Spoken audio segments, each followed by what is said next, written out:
दोस्तों, अगर कोई आपसे पूछे कि आत्मविश्वास की असली परिभाषा क्या है, तो आप क्या जवाब देंगे?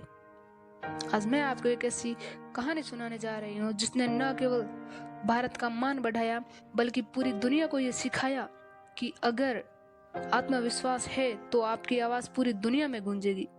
कहानी सुनने से पहले यार आपसे छोटी सी रिक्वेस्ट है, आप चैनल को सब्सक्राइब कर दें प्लीज, हाथ जोड़ के रिक्वेस्ट है।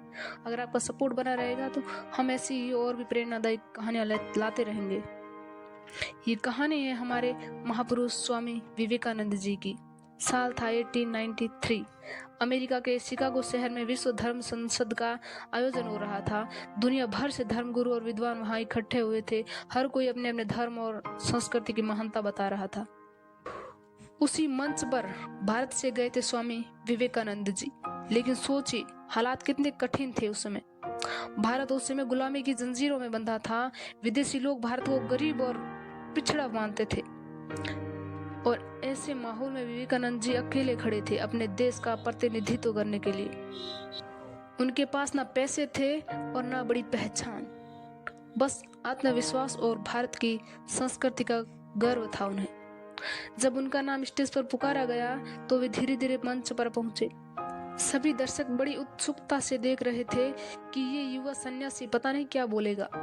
उन्होंने माइक पकड़ा और कहा, sisters and brothers of America.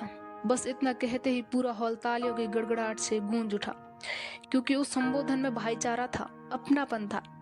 दर्शकों को पहली बार लगा कि कोई उन्हें अपना परिवार की तरह मान रहा है। इसके बाद विवेकानंद जी ने भारतीय संस्कृति, वेदांत और सहिष्णुता के बारे में बताया। उन्होंने कहा, भारत ने हमेशा दुनिया को प्रेम और शांति का संदेश दिया है। भारत ने कभी किसी देश पर आक्रमण नहीं किया है, बल्कि सबको हमेशा गले लगाया। भारत भले ही भौतिक संसाधनों में गरीब है, लेकिन आध्यात्मिकता में सबसे धनी है। उनका हर वाक्य जैसे श्रोताओं के दिल को छू रहा था। पूरा हॉल मंत्रमुग्ध होकर सुन रहा था। बस कुछ ही मिनटों में एक अनजान सन्यासी पूरी दुनिया का ध्यान खींच चुका था। उस भाषण ने भारत का मान पूरी दुनिया में बढ़ा दिया। स्वामी विवेकानंद ने यह साबित कर दिया कि आत्मविश्वास मनुष्य की सबसे बड़ी ताकत है। अगर आपकी नीयत सच्ची है और आपके अंदर आत्मविश्वास है तो पूरी दुनिया आपको सुनने को मजबूर हो जाती है। परिस्थिति कैसी भी हो, कभी खुद को छोटा मत समझो।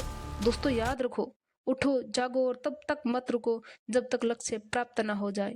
यही संदेश मिलता है हमें विवेकानंद जी के जिंदगी से।